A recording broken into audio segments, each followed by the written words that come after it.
जय श्री कृष्ण भक्तों अनंत चतुर्दशी व्रत की पौराणिक कथा। एक बार महाराज युधिष्ठिर ने राजसूय यज्ञ किया। उस समय यज्ञ मंडप का निर्माण सुंदर तो था ही, अद्भुत भी था। वह यज्ञ मंडप इतना मनोरम था कि जल व थल की भिन्नता प्रतीत ही नहीं होती थी। जल में थल तथा थल में जल की भांति प्रतीत होती थी। बहुत सावधानी करने पर भी बहुत से व्यक्ति उस अद्भुत मंडप में धोखा खा चुके थे। एक बार कहीं से टहलते टहलते दुर्योधन भी उस यज्ञ मंडप में आ गया। एक तालाब को स्थल समझकर उसमें गिर गया। द्रौपदी ने यह देखकर अंधों की संतान अंधी कहकर उनका उपहास किया। इससे दुर्योधन चिढ़ गया। यह बात उसके हृदय में बाण के समान चुभ गई। उसके मन में द्वेष उत्पन्न हो गया और उसने पांडवों से बदला लेने का ठान लिया।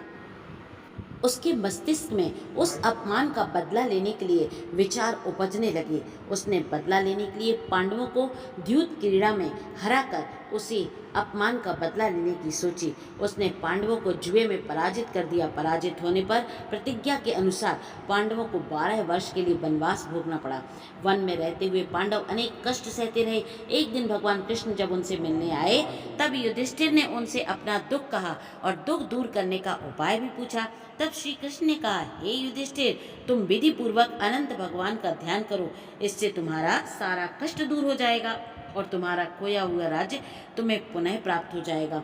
इस संदर्भ में श्री कृष्ण भगवान ने उन्हें एक कथा सुनाई। प्राचीन काल में सुमंत नाम का एक नेक तपस्वी ब्राह्मण था। उसकी पत्नी का नाम था दीक्षा।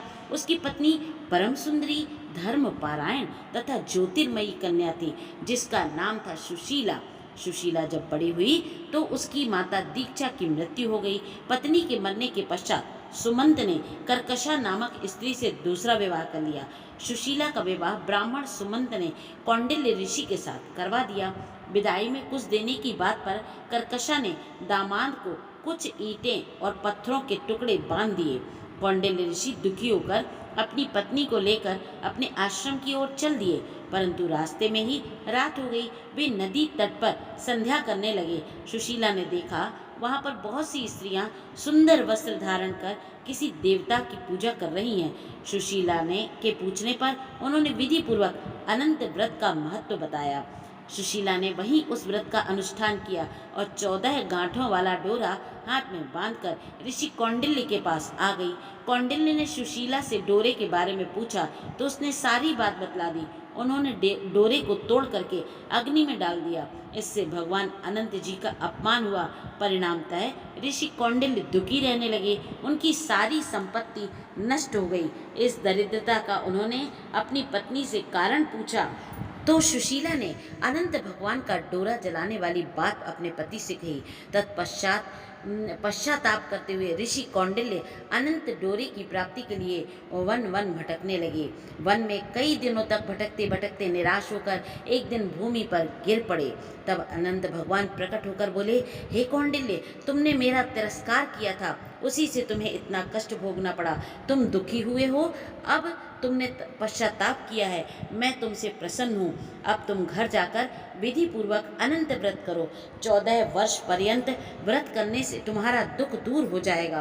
तुम धन धान्य से संपन्न हो जाओगे। कौंडिल्य ऋषि ने वैसा ही किया और उन्हें सारे क्लेशों से मुक्ति मिल गई। श्री कृष्ण की आज्ञा से युधिष्ठिर ने भी अनंत भगवान का व्रत किया, जिसके प्रभाव से पांडव महाभारत के युद्ध में विजयी हुए तथा चिरकाल तक राज्य करते रहे। तो भक्तों, इस प्रकार से आप भी अनंत भगवान का व्रत कीजिए, पूजन कीजिए और कथा को सुनना बिल्कुल भी मत भूलिए। जय श्री कृष्ण भक्तों।